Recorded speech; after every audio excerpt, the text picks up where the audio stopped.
Shalom Bapak Ibu Saudara yang dikasihi Tuhan. Mari kita sama-sama masuk dalam hadirat Tuhan. Tuhanlah gembala yang baik, yang menuntun langkah hidup kita. Terima kasih Tuhan Yesus. Kami mencari wajah-Mu Tuhan Yesus, masuk hadirat-Mu Tuhan. Engkaulah gembala baik, yang menuntun langkah kami Tuhan. Tak sekalipun Engkau meninggalkan kami Tuhan Yesus. Mau lebih lagi Tuhan memuji menyembah-Mu Tuhan.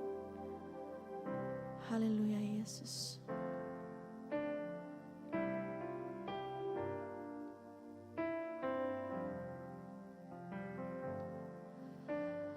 Engkau gembala yang baik, Kau menuntun hidupku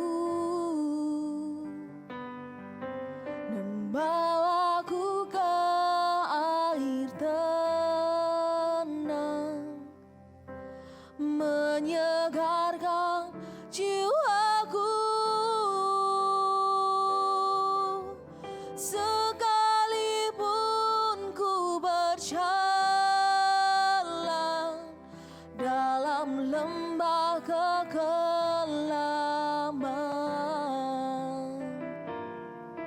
tak akan gentar ku melangkah, sebab Engkau besertaku.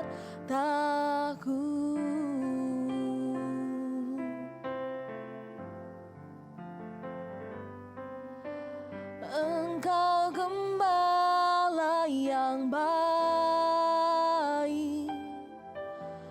Kau menuntun hidupku dan bawaku ke air tenang, menyegarkan jiwaku. Sekalipun ku berjalan dalam lembah kekelaman, tak akan gentar ku melangkah, sebab Engkau besertaku.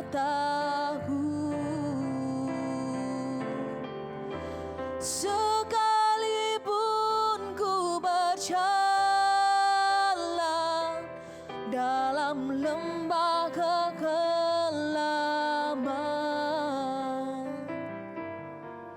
tak akan gentar ku melangkah, sebab Engkau besertaku. Mari dengan yakin katakan. Sekalipun ku berjalan dalam lembah kekelaman,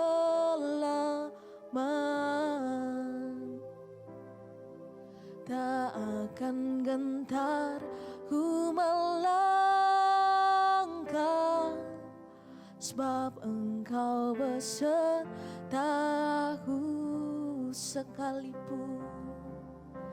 Sekalipun ku berjalan dalam lembah kekelaman,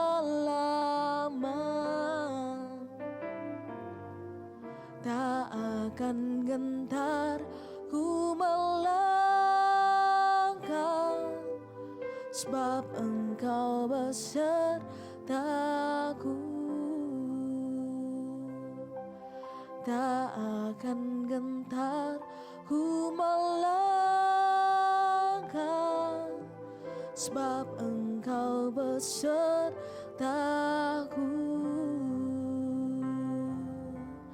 Tak akan gentar ku melangkah, sebab Engkau besertaku.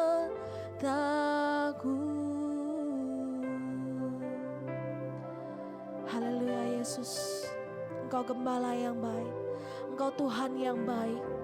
Terima kasih Tuhan Yesus. Kami dengan yakin Tuhan Yesus, Engkau yang menuntun langkah hidup kami, Engkau yang menyertai setiap kami Tuhan. Kami bersyukur Tuhan pagi hari ini Tuhan, kami boleh mencari wajah-Mu Tuhan, masuk dalam hadirat-Mu Tuhan Yesus. Kami mau belajar Tuhan kebenaran firman-Mu Tuhan, Engkau yang berbicara Tuhan pada setiap kami Tuhan Yesus, agar kami Tuhan dapat bertumbuh, mengenal akan firman-Mu, mengenal akan Engkau ya Bapa. Terima kasih Tuhan Yesus. Hanya di dalam nama-Mu saja Tuhan Yesus Kristus. Haleluya. Amin. Shalom jemaat yang dimanapun Anda berada, di pagi hari ini kita diberkati oleh Tuhan dengan sebuah kesehatan hari yang baru. Oleh karena itu segala sesuatu yang kita lakukan hari ini, mari kita beralaskan di dalam firman Tuhan. Dan seperti yang diberikan oleh gembala kita adalah sebuah tema yang luar biasa di tahun ini, yaitu tahun penuaian. Sedangkan subtemanya adalah berkat di masa yang sulit. Namun kali ini kita akan belajar bersama-sama bagaimana kita melewati masa yang sukar bersama dengan Tuhan Yesus. Bapak Ibu yang dikasihi Tuhan, di dalam kehidupan kita selalu ada kondisi baik dan kondisi yang tidak baik ataupun kurang baik. Nah, Tuhan tidak menjanjikan bahwa jalan selalu rata, tetapi Tuhan menjanjikan sebuah pertolongan. Oleh karena itu, apa yang kita rasakan di masa-masa yang sulit, di masa-masa yang sukar, kita juga sering disebut dengan badai kehidupan. Maka hari ini kita akan belajar bagaimanakah kita mengatasi badai kehidupan di dalam hidup kita yang akan kita lalui di tahun 2023 ini. Apakah Bapak Ibu pernah mengalami yang namanya sebuah badai kehidupan? Tentu badai kehidupan yang kita lalui, masa-masa sukar yang kita lalui adalah sangat berbeda. Tetapi kita akan belajar bersama untuk bagaimana melihat kehidupan murid-murid Tuhan Yesus yang selalu dituntun, ditunggui oleh Tuhan Yesus menghadapi masa-masa yang sukar. Oleh karena itu, kita akan belajar melalui firman Tuhan yang terdapat di dalam Lukas 8 ayat 22 sampai dengan 25. Lukas 8 ayat 22 sampai 25 yang saya bacakan bagi Bapak Ibu dan Saudara sekalian. Pada suatu hari Yesus naik ke dalam perahu bersama-sama dengan murid-muridnya, dan ia berkata kepada mereka, "Marilah kita bertolak ke seberang danau." Lalu bertolaklah mereka. Dan ketika mereka sedang berlayar, Yesus tertidur. Sekonyong-konyong turunlah taufan ke danau, sehingga perahu itu kemasukan air dan mereka berada dalam bahaya. Maka datanglah murid-muridnya membangunkan dia, katanya, "Guru, Guru, kita binasa."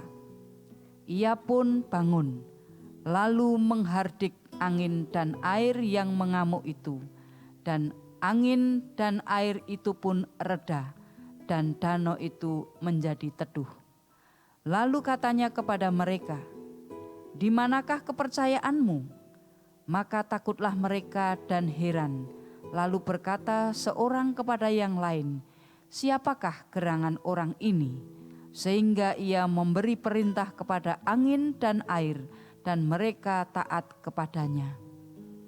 Bapak Ibu dan saudara-saudara yang dikasihi Tuhan, Danau Genesaret atau sering juga disebut Danau Galilea adalah danau yang berair tawar berukuran 21 km dan sisi panjangnya 13 km pada sisi lebarnya.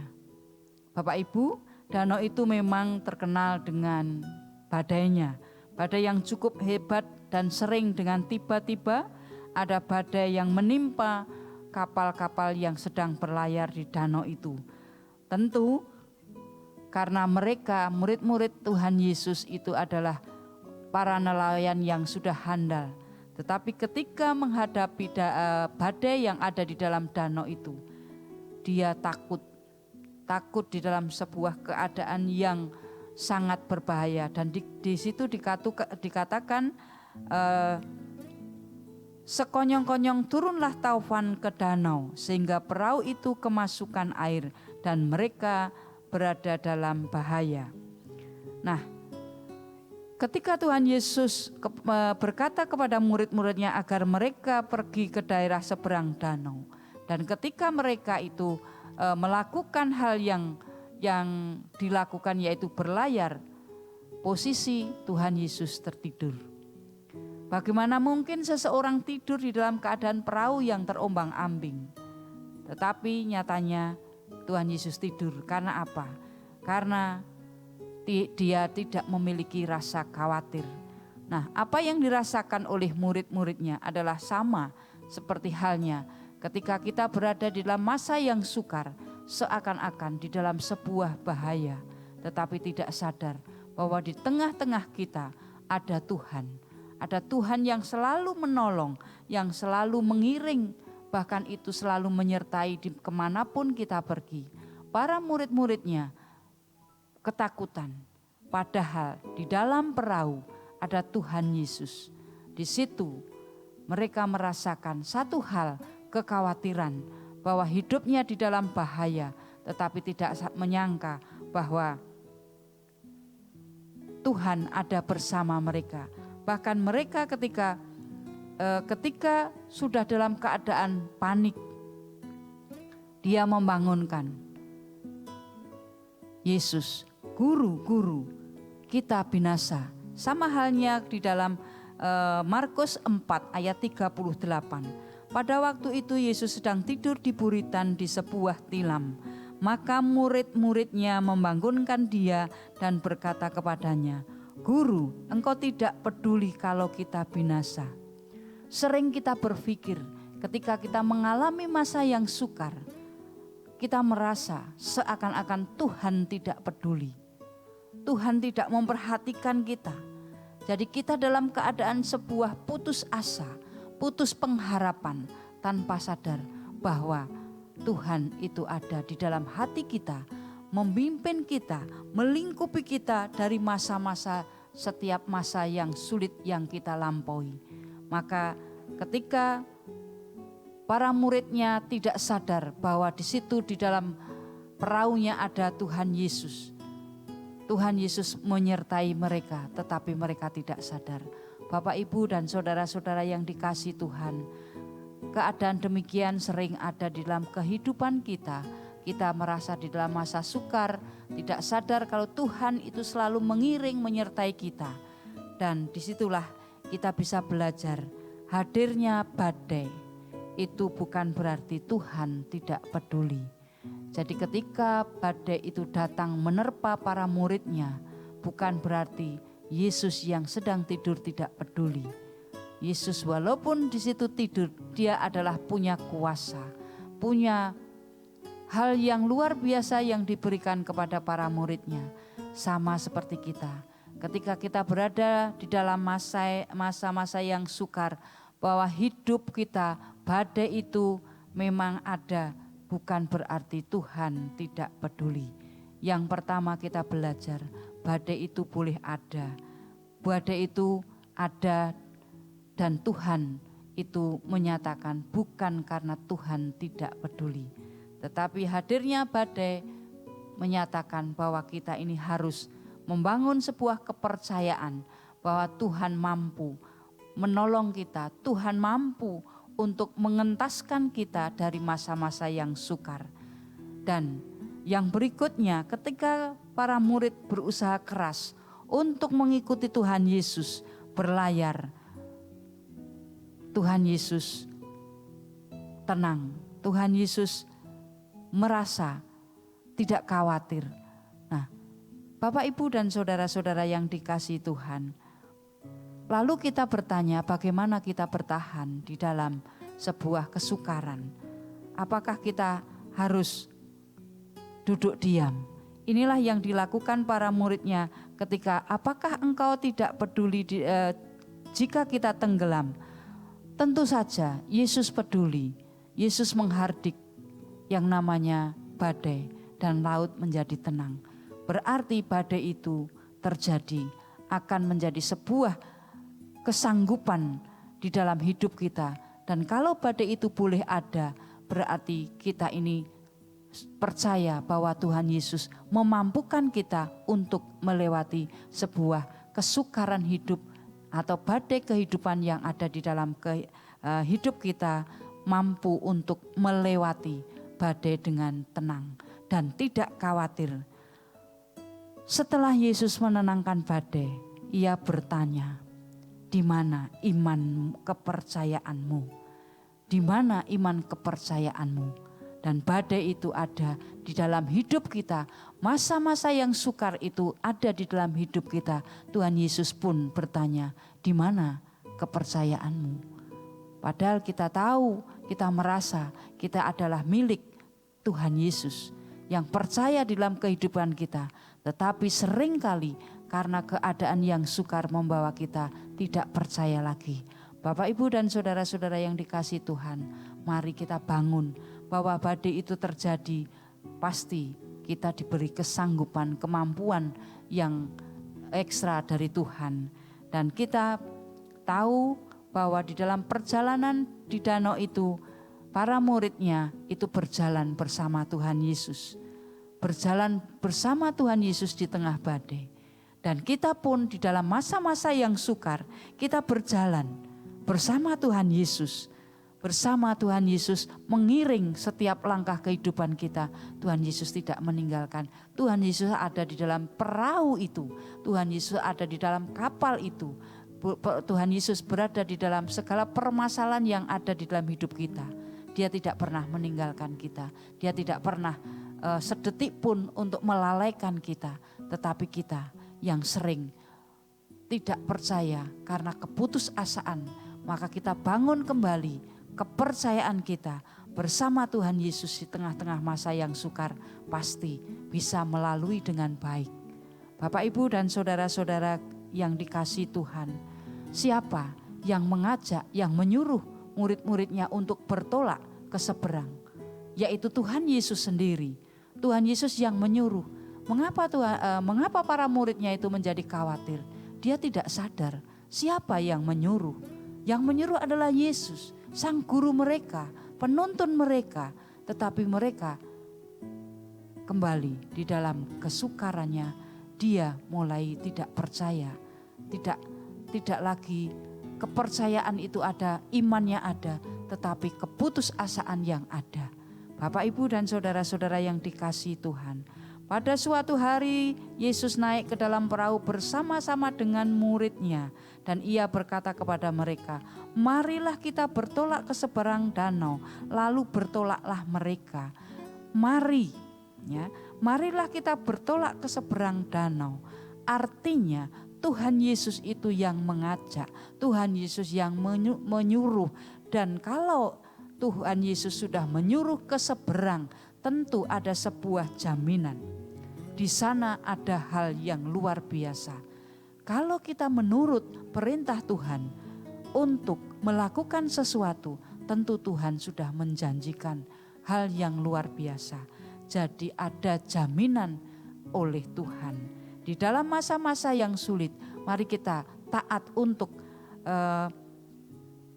melakukan hal yang harus kita lakukan untuk menurut perintah Tuhan Yesus. Bertolaklah, mari kita bertolak. Apa yang diminta oleh Tuhan kita lakukan. Nah, kita bisa belajar dari para murid yang menerima ketakutan itu. Karena di dalam Markus 4 ayat 40 di situ dikatakan, "Mengapa kamu begitu takut? Mengapa kamu tidak percaya?" Yang perlu kita perbaiki, kita perbaharui, dan kita jaga adalah iman kita. Mengapa kamu begitu takut? Mengapa kamu begitu tidak percaya? Ketika kita berada di dalam masa yang sukar, masa-masa yang sulit, sering juga kita itu takut, sering juga kita itu tidak percaya. Mari kita perbaiki iman dan percaya kita, supaya di dalam kehidupan yang masa-masa yang sukar itu kita kembali membangun iman kepercayaan kita bahwa Tuhan tidak pernah meninggalkan kita. Bapak, Ibu, dan saudara-saudara yang dikasihi Tuhan, memasuki tahun 2023 ini banyak hal yang memprediksi hal-hal yang tidak menyenangkan, hal-hal yang tidak membuat kita itu semangat. Tetapi bersama Tuhan Yesus, badai bisa ditiadakan, badai bisa diatasi, dan laut menjadi tenang, dan akhirnya bisa bertolak sampai ke seberang. Maka masa yang sukar memang diizinkan Tuhan untuk kita lalui di dalam kehidupan kita. Masa yang sulit memang Tuhan izinkan untuk ada di dalam hidup kita, untuk membangun iman kepercayaan kita kepada Tuhan, bahwa Tuhan adalah satu-satunya penolong kita. Dan kalau masa-masa yang sulit itu diberikan kepada kita, pasti Tuhan memberikan sebuah kemampuan untuk melewati masa-masa yang sukar. Karena Tuhan punya janji. Di seberang sana ada sebuah keselamatan, sebuah suasana, sebuah harapan yang luar biasa. Jadi pasti kita ini, jikalau kita bersama Tuhan, pasti bisa melewati masa-masa yang sukar. Di dalam Mazmur 23 ayat yang keempat. Ya, meskipun aku berjalan melewati lembah bayang-bayang maut, aku tidak akan takut bahaya, karena Engkau bersamaku, gadamu, tongkatmu menghibur aku. Tuhan bersama kita melewati masa-masa yang sukar, di dalam lembah bayang-bayang maut, di dalam keadaan sesulit apapun hidup kita, tetapi Tuhan tetap bersama kita. Melalui itu berjalan, mengiring, menuntun, menopang hidup kita untuk melewati masa yang sukar. Dan di dalam Ulangan 31 ayat yang ke-6. Kuatkan dan teguhkanlah hatimu, jangan takut dan jangan gemetar, karena mereka, sebab Tuhan Allahmu, Dialah yang berjalan menyertai engkau. Ia tidak akan membiarkan engkau dan tidak akan meninggalkan engkau. Bapak, Ibu, dan saudara-saudara yang dikasihi Tuhan, di dalam Ulangan 31 ayat 6 ini, Tuhan memberikan janji kepada kita, orang-orang yang percaya kepadanya. Ketika kita berada di dalam masa yang sukar, di dalam lembah bayang-bayang maut, Tuhan sudah menjanjikan, kuatkan dan teguhkanlah hatimu, janganlah takut, janganlah gemetar, sebab Tuhan Allahmu, Dialah yang berjalan menyertai engkau. Tuhan berjalan menyertai kita. Ia tidak akan membiarkan engkau. Tuhan tidak akan pernah membiarkan kita berjalan sendiri. Dan Tuhan tidak akan pernah meninggalkan kita. Mari kita memasuki tahun 2023 ini dengan satu kepercayaan bahwa Tuhan mampu membawa kita untuk melewati masa-masa yang sukar. Berkat Tuhan, berkat penuaian, berkat yang akan kita terima dari tahun ini melebihi tahun-tahun yang kemarin. Bapak Ibu, mari kita bangun kepercayaan kita untuk percaya kepada Tuhan, karena Tuhan ada di dalam hidup kita, menyertai, menuntun, menopang di dalam kehidupan kita. Selamat memasuki tahun 2023 dengan tetap berharap pada Tuhan bahwa penuaian akan terjadi dan berkat Tuhan akan melimpah. Amin. Mari kita berdoa. Terima kasih Tuhan, kalau hari ini kami belajar firman-Mu untuk kehidupan kami. Kuatkan dan teguhkanlah hati kami Tuhan untuk memasuki tahun 2023 ini dengan iman percaya kepadamu bahwa badai masa sukar itu boleh Engkau ada di dalam hidup kami. Tuhan izinkan di dalam hidup kami untuk membangun sebuah kepercayaan bahwa Tuhan tidak pernah meninggalkan kami. Dan ajarkan kami untuk tetap percaya, mempercayai janji-Mu Tuhan. Tuhan tidak akan pernah meninggalkan kami. Dan kami percaya memasuki tahun 2023 ini kami ada di dalam kekuatan yang datang dari Engkau.